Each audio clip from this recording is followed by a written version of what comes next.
and welcome back to our show. For the next couple of months, I will be using this platform to allow viewers to get to know and interact with our 2020 Democratic political candidates, as well as discussing social issues. In order for us to make a change in this world, or to see a change in this world, we have to be educated and politically active. On the Hagir show, we are trying to do our part of raising awareness. And today we have with us Lindsay Drew, who I am honored to have her on our show today. And without further ado, please, Lindsay, introduce yourself to our listeners and tell them who you are. Well, thank you so much, first and foremost, for having me. This is such a great opportunity, and I always really enjoy just getting to have conversation about the things that matter and why I'm running for office, because so much of that relates, just right back to the kind of kitchen table talk that we do. But for me, I've always been a solutions-driven type of person, and I'm also really passionate about serving others. I find that in my life, I wear a lot of hats on a day-to-day basis, and in general, I keep finding that the voices of everyday Pennsylvanians go unheard far too often. So I am inspired to want to kind of be a conduit to deliver those voices and help amplify them in Harrisburg. Just some background on me and kind of how I got to this place. For me, it was really through personal tragedy that set a path in motion that I feel has culminated to this moment and the decision to run for office. 12 years ago, my life as I knew it changed completely in a moment when my younger sister was killed in a vehicle accident. It was through that experience of loss and grief and wanting to find purpose while also trying to honor her life that I decided that from that moment forward, I wanted to kind of change things about my own life and live in a way that helped others to live a tremendously alive one. For me, my sister Jessica, really epitomized the concept of pay it forward. And so I've tried to make it my life's work to do the same. It inspired me to become a leader in my community by serving, and it's reinforced the idea for me of the quote you hear so often of "if not now, when, and if not me, who." I really try to live by that. I'm a single mom to an incredible 10-year-old little boy, which is my absolute most important role in life. But in my day-to-day, 9 to 5, I'm a self-employed business owner. My career began in banking and commercial lending. But as my priorities changed in life after the loss of my sister, after having my son, I shifted into self-employment. And I now work with small business owners and nonprofit organizations, and I help them market and deliver their message to their audience. I'm also the president of the Jessica Drew Sunshine Memorial Fund, which is a nonprofit organization that I founded with my family as a way to celebrate and honor the life of my sister. We do funding and scholarship opportunities to other nonprofits and help students in our community. Over the years, I've held a number of various volunteer leadership roles. I'm currently an elected school board director, which has proven to be quite an experience during a pandemic. But it's been really meaningful work, and being part of a board and getting to be part of creating sound policy for our students and leading public education in Pennsylvania with some of the initiatives that we've worked for is something I'm really proud of. And then overall, just as I mentioned before, I'm just really passionate about helping others and see state government as one of the ultimate opportunities to be able to do that. And you are just being modest, because I followed you and I read your website and ton of experience. And please, everyone listening to us here, get to know Lindsay by going to her website. I posted that on the top of this video, and I'll post it again. But you have an amazing journey and ton of experience, and I cannot see or find anyone better than you to do this job you're running for. And I'm not going to say when you get if you get elected. I'm going to say when you get elected. That's the plan, right? That's the plan, and then we will be discussing some bigger things and where we can go from here. But I can see you go places. I am so sorry for your loss. First of all, I read about your sister, and for someone to use that and do something positive from it. This is what being a good person and making a difference and a change in the world basically mean. So I know you have a lot of major issues that you are concerned about, and you are going to discuss, or you've been discussing during your campaign, and you're going to address when you get elected. So let's just dive in and start by the issues that more important to you. Sure. So you're right. There are a number of things, and I'll touch on a few of those that are, the bigger parts of it. But really, what it comes down to, as the overarching message, is wanting to help people have their voices be heard. And listen, I think far too often in today's world, we don't listen enough, and we don't really hear people. And there is just such a profound message in just listening and hearing people, and being able to have conversation and being open to that, and understanding that you don't always have to agree on everything, but that you can usually find some common connection point that can be really used as a strong base for being able to have positive progress in conversation. From a policy, perspective issue, as I mentioned, there's a number of things that are important to me. Several that kind of keep me up at night. First and foremost, as I mentioned, as being a mom and a school board director, public education is really at the forefront of it for me. I understand the challenges that are facing public education in Pennsylvania very well as a result of my work on the school board.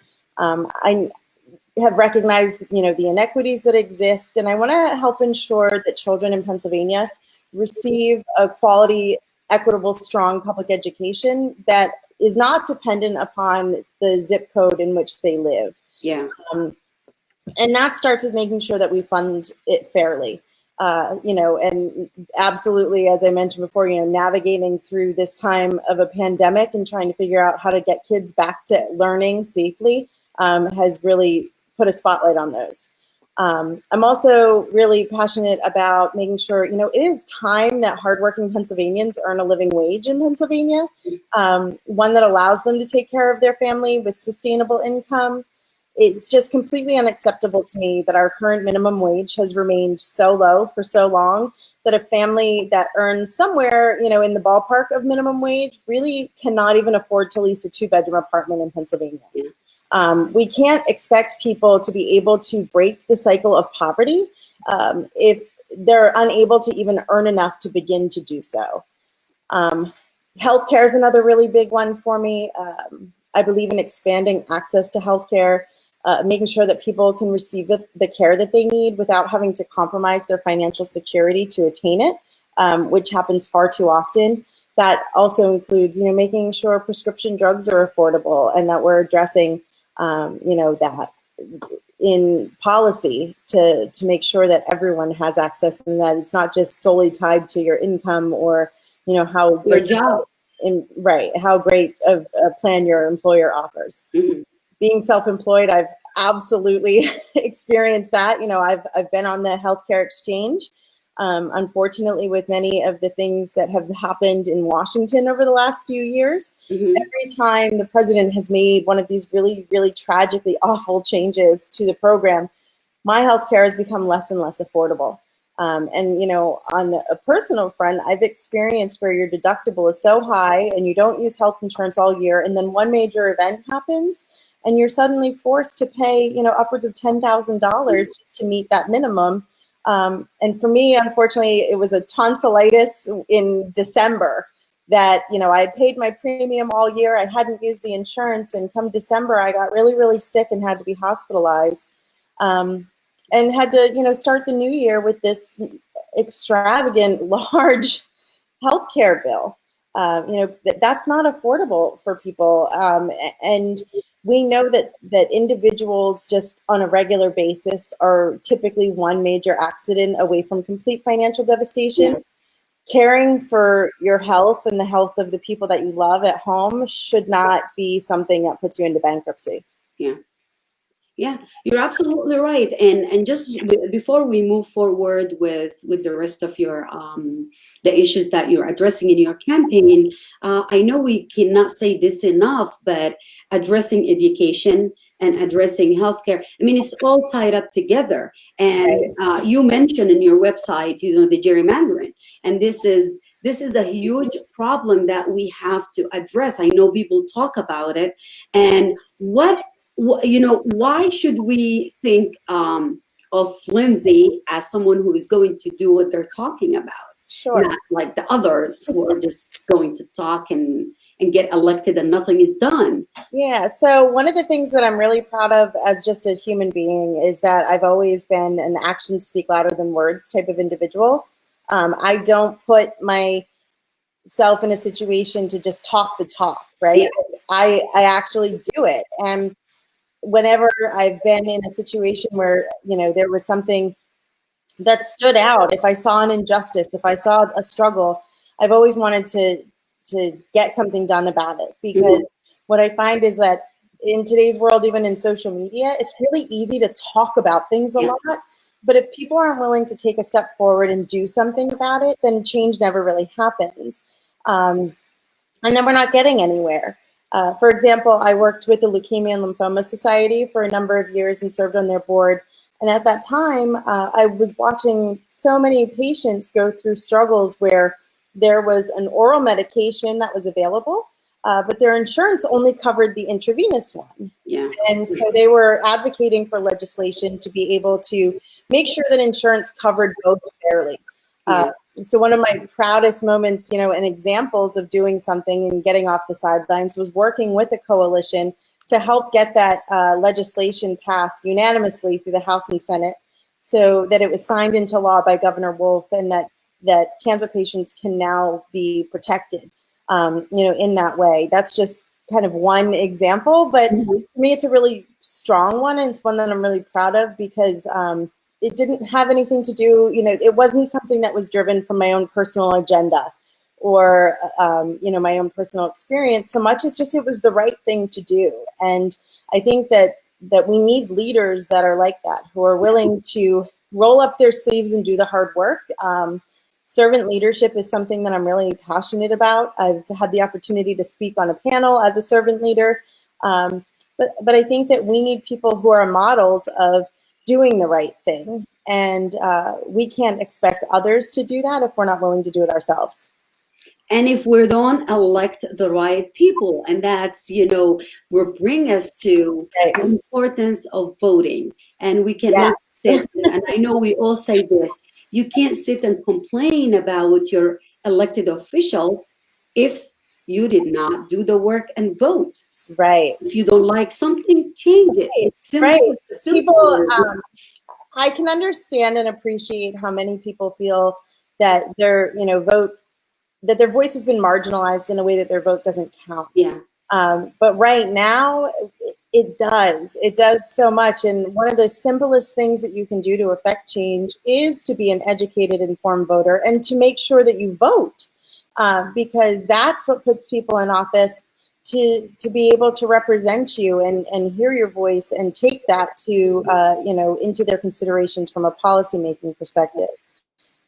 This year, with it being, a pandemic, and there's so many things that work against voting, in that regard of people not wanting to be in crowds or do that. We actually have the great opportunity of voting by mail for the first time in Pennsylvania this year, without a no excuse type. And so that is going to be critical to not only making sure that our vote is there and that we're, doing our civil duty in that way, but also so that we can make sure that we're helping to keep other people safe, by minimizing crowds and all that. Your vote counts the same whether it's by mail or if it's, in person. So Exactly. people can make that very personal choice for them. I don't begin to say one is, stronger or better than the other. It's really, what you want to do as an individual for how you exercise that right.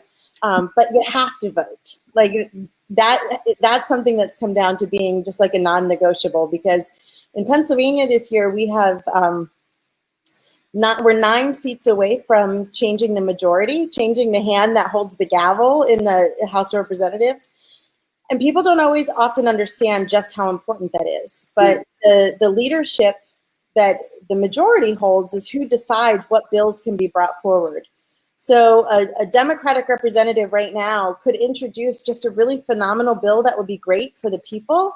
But if the leadership doesn't think that that's great, if it's kind of against their interests and a lot of times who's funding their campaigns, that legislation will never see the light of day. And there are too many great pieces of legislation that could really help people and protect them that are sitting left to die in a committee because the leadership and the people that hold the gavel are not willing to bring it forward for the entire body to vote on. So when people get out and vote, it really starts this year at the state house level. The president's so important, don't get me wrong, but we have to change our mentality and understand. One of the things I say to people, often is you have to work from the bottom up. Your local elected municipal school board leaders, your state house leaders, those are the people who are making decisions that impact your wallet and your day-to-day life far more than the further up the ballot you go. So if we can get people to not only just vote, but also be informed voters from the bottom up, then we can really make a difference in who is elected to represent us. It's basically, like you said, it's like building a house. You cannot start with the top floor. You have to, lay a good foundation, basically, just to put it in a simple way or term, but informative. I like, that point, and I want to emphasize on that. You need to know. And we're not here to tell you vote this or that, although, vote Lindsay Drew, but, read about your candidates, get to know them, what they stand for, and who you will see can do the job and not just talk the talk, and then go exercise that voting. A big part of it, I think we had talked about before, was that this year, in addition to the changes of being able to vote by mail, the straight party ticket is no longer an option on there. And there are definitely some pros and cons to that. For me, it's encouraging because we want people to not just vote, but to be informed voters. Yes. And to understand, who they're voting for and why, so that when that person gets into office, they can be held accountable for the things that they said that they were going to work for. The education component of it is just as important as the actual vote.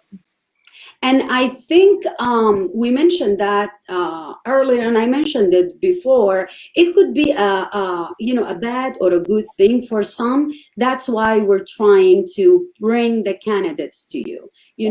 Get to know their names, get to know their story, learn about them. So when you go and stand there, you don't feel, and we all felt this way.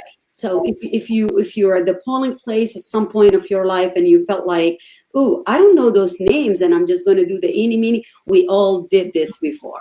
Yes. We've done it and we're trying to learn from it. So get to know who you're voting for. And it is not a one ticket. You cannot just go and say, I'm voting Democrat, and it will click it for you.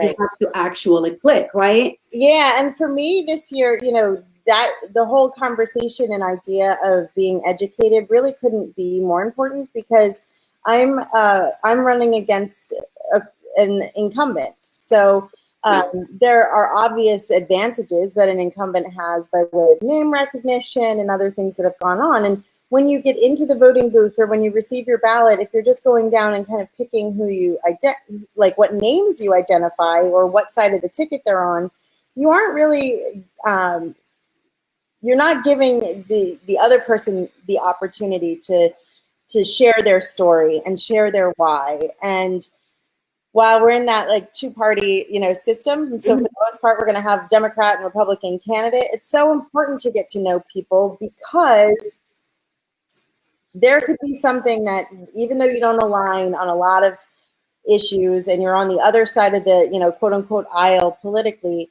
if there's something that's really important to you, to learn where that person stands and and have the time and energy put into understanding their position on it, that could completely change your mind. Yeah. So for me, it's more about talking to as many voters as we can and making sure that people understand why I'm running, so that hopefully there's something that resonates with them as well. Yes, and we can't just say this once and be done with it, but know who you're voting for and vote. Most importantly, vote. Yeah, and you have to vote in every election, right? 2020 is huge, and we know that turnout is going to be massive this year. But when you look at over the years, the voter turnout rate, so often, like less than 20% of a voting population is who decides who represents us. And we just why would you want to be silenced in that way? We should be having the, upwards of 80 to 100% turnout every time, because when you participate in that way, then you don't feel left behind. How do you feel about the people who think they've taken a stand by not voting and saying, okay, my person that I voted for did not win? Say, for example, Bernie Sanders supporters, who I read a lot of them who are not going to vote because they don't like this candidate. Yeah, so I mean, the primary process is hard for that reason, right? Like there's always going to be candidates that you identify with the most and that you want to see win. And unfortunately, the primary kind of whittles it down to one person. Yeah. What I think is important is to know the reasons why you supported that candidate in the primary, and then go to the candidate who you'd be most likely to support and kind of have that conversation and that reckoning, if you will, of here's what's important to me. Because if enough people do that, then that really can kind of help change the landscape of the way someone serves you, in office. But again, it really kind of comes back down to the fact that I think so often we're all seeking that perfect candidate, and that perfect candidate doesn't exist. Does not exist, and it will never exist. We're human. And you have to be able to decide for yourself, based on what's important to you. And by having conversations with either that candidate or with people who are working to support that candidate, you can learn about that. Because, like on my website, I have a number of issues and my positions on those. But when I have opportunity for conversation, I don't always have the opportunity to say all of those things, right? So there could be something that's very important to me and that our positions will align on very much. But until you take the time to ask or take the time to do the research and see, you won't necessarily always be able to know, what that position is. Yeah. And if I may add one thing, even if you are 100%, which I hope you don't do that, 100% sure that you're not voting for the president that we are going to vote for in November 3rd.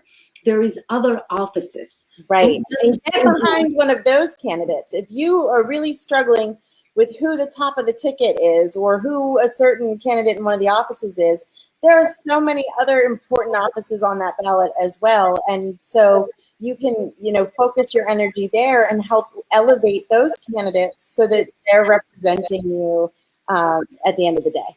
And that's a very important part. The voting is not going just to be for the president. A lot of people just think election president. Right. There's offices that do make a huge difference, first of all. Second of all, contact. Like Lindsay said, if I can repeat what she said again, contact your officials and let them know what's in your mind. They don't read your mind. Right. So you will communicate what is more important to you, what issues you want them to discuss.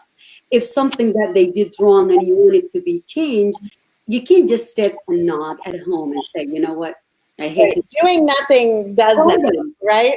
So, and there's a way to get a hold of you, right? To get to know you more. What's that? There is a way of there's lots of ways we're really connected. Yeah, so I'm on my website, all the social media channels.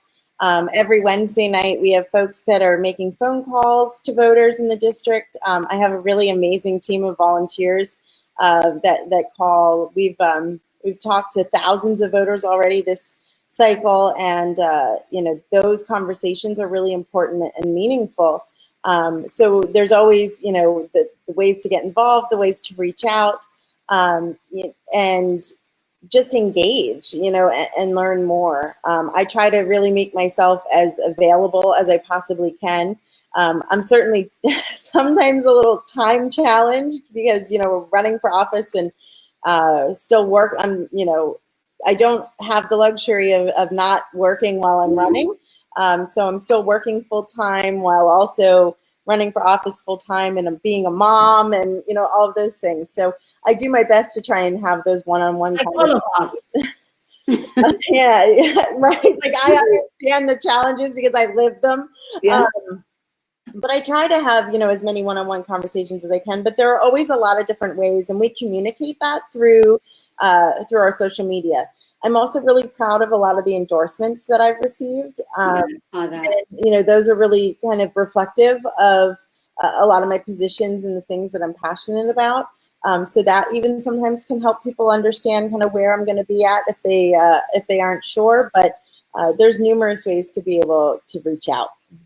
And I'm sure a lot of our listeners relate to you when you talk about a person who is doing everything. She's a super woman. She's a super mom and work in trying to run for office. And again, this is something done by local voters and donors. She is not taking money from corporate. She's not taking money from people who are going to control how she's going to run her office. Yeah, and that brings us to donation. I'm really fortunate to, I have a really great support network that, that's been built already with a lot of donors right here in the district. I do have folks that are connected, to certain common interests that have been really supportive. But it's the everyday donations, right? Like I'm actually running, my opponent has received, when you look at campaign finance reports, over 90% of his money comes from political action committees, whereas mine's kind of the opposite. And I've received primarily individual donations, both in and out of district. Yeah. But it's not large groups that have, an interest in any one particular issue. And that's really important to me because when someone takes the time to invest a meaningful amount to them, and that could be $5 or it could be $500, to me, what I ask is that people make a contribution that's meaningful to them. Because when you invest in that way in someone, you're not just giving the money, you're investing in that change. You're saying, I believe in you. I believe in what you stand for, and I believe that you're the person that can represent us. Because at the end of the day, I'm the name on the ballot, but it's all of us that have a stake in this.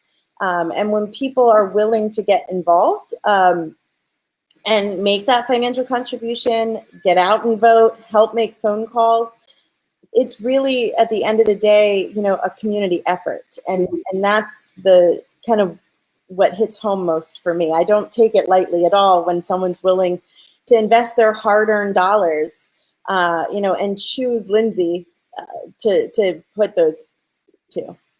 And there is a contribution and donation button in Lindsay's website. You can click on that and go. And like she said, it doesn't matter small or big, especially with this pandemic. We're used to doing the normal campaigning, and that will be less costly than now. Now you have to send postcards, you have to make phone calls. So contribution is, going to help get them forward. Unfortunately, so much of what we thought a strong campaign could be built from is getting out and talking to voters and knocking on doors. I've made the decision that we're not doing that right now because I want to be really mindful of keeping other people safe as well as myself. When I come home from campaign efforts and doing those things, I'm still a mom and want to make sure that, my mom's a cancer survivor. I want to keep the people that are, closest in my personal family network safe as well. But that means that every time we have to try, that we're doing voter outreach, that there is some type of cost associated with that compared to, when you're just out knocking doors. So this campaign is absolutely, in need of as much support as it can get to make sure, because that's how we reach voters. When you're donating money for postage, when you're, donating money to help us get yard signs and do all of those things, every single dollar is being invested into how we reach voters and make sure they know who Lindsay Drew is, so that we can be successul in November. And also share. I mean, what Lindsay just said. Yeah, tell your friends, right? Volunteer, tell your friends. The best thing you can do is share with people why you're, why you're voting for someone. And it doesn't have to be, one of the things I'm always really hesitant about is I believe in not having dirty campaigns, right? Like, if I have to talk about my opponent or, take any personal attacks, then that means that I don't have enough to share about why I want to represent people. So that's a really important part of it for me. And that comes with the whole education and asking people to just get to know me. And, by engaging with our social media, reading on the website, participating in one of our events. And then, because then once you hear that, and once you can kind of feel that connection and that you want to support, then when you're telling other people, that's a genuine connection. And, it's the way that we meet people in our day-to-day lives. It's the way that relationships and friendships and all of those things are successful just on a human level. So if we can do that in the voting world as well, then we can make sure at the end of the day that people are elected who really do care and, are real. I don't pretend to be perfect by any means. I'm a real person, and I have struggles just like everyone else. We all have life experiences that contribute to what make us who we are. And I think it's really important to be vulnerable and honest and have those, conversations and listen to others, because we grow from each one of those experiences. And being honest is, I think, the main thing that will give us voters and listeners now hope that, okay, she is, just like me and you, she's a person who's struggled with many issues and daily life activities, and she understands. She's gonna try. Yeah, and one thing that I've always said, and that people who know me really well or have worked with me can tell you, is I always do my homework. Right. So if I don't know enough about something, then I won't speak on it or take a position on it until I do.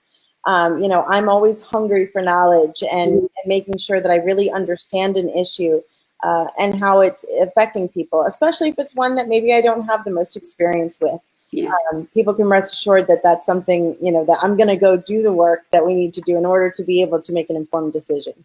And you guys, she's being modest. Go check her website and look at the experience and the knowledge and the things that she have done in her life. That's assuring to me. Just to see that, it makes me feel we are going to be in a good hand. Because thank you for that. And for someone to take a nonprofit and work in nonprofit and help, that tells me something about your personality. It tells me something about your integrity.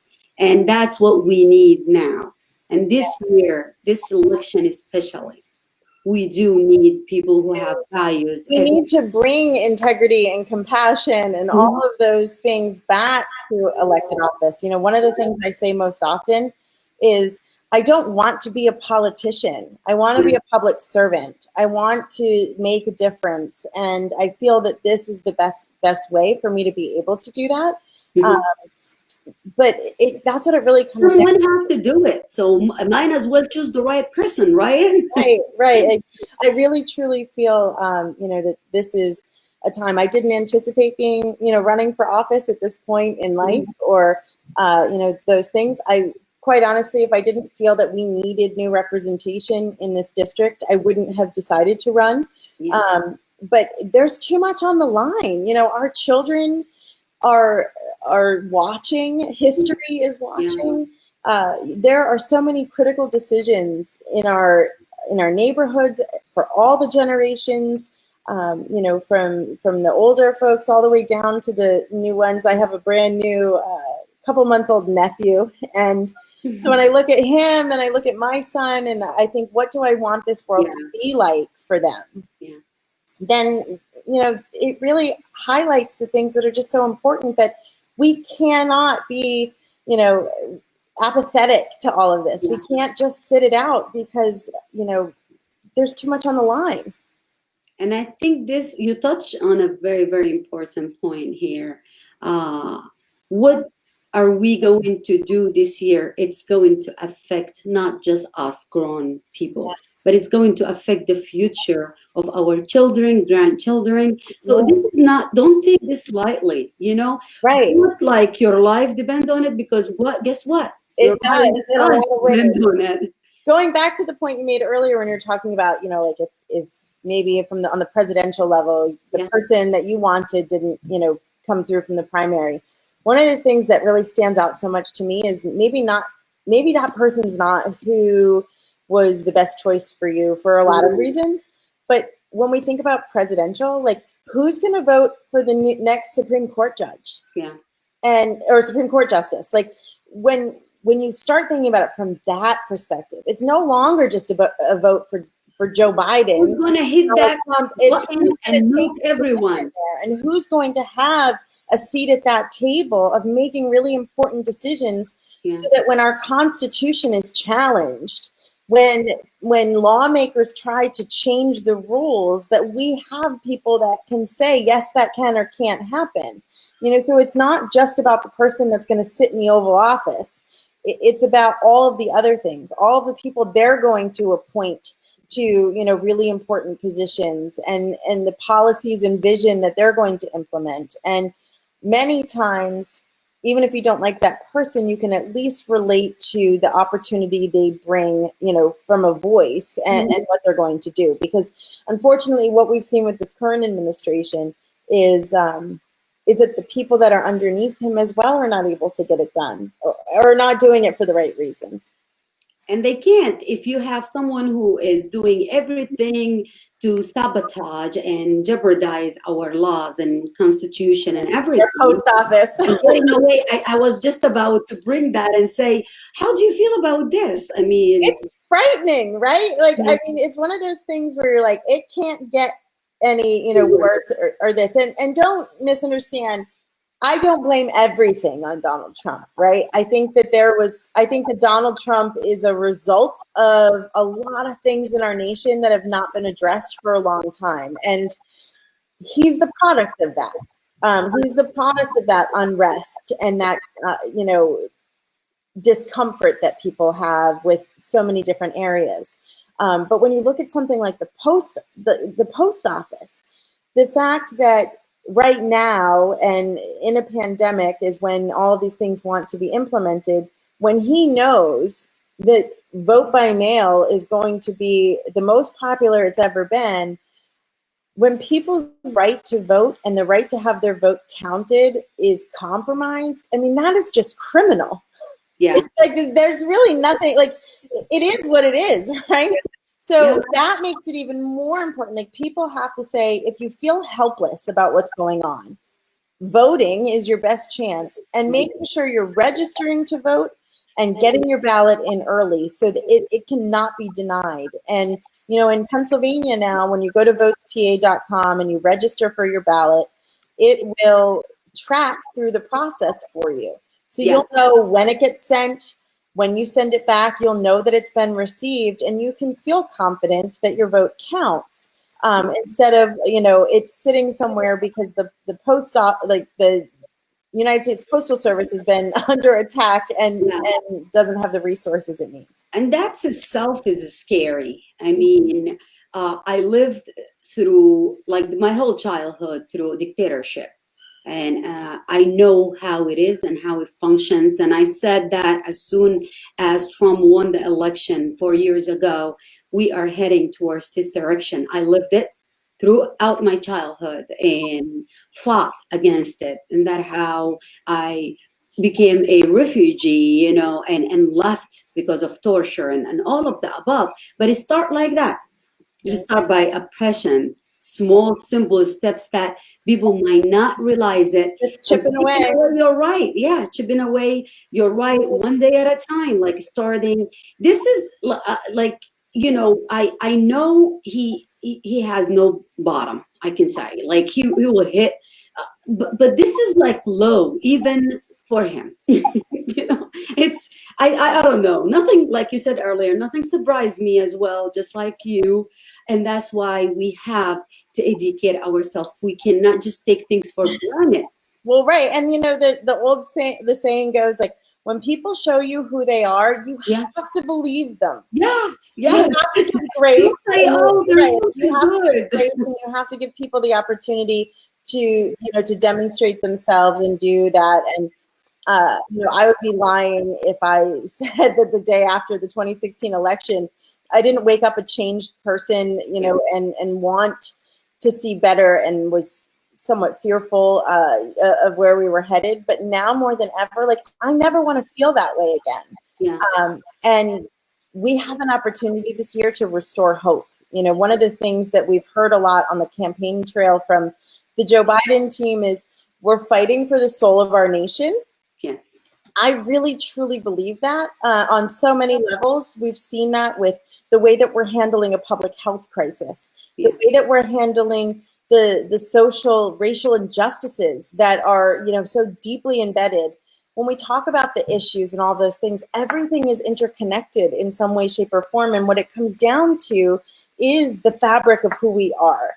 And, the idea by which this country was founded, and by the way that we raise, our children, and the things that we set out to do, we have to have a moral compass. Yeah.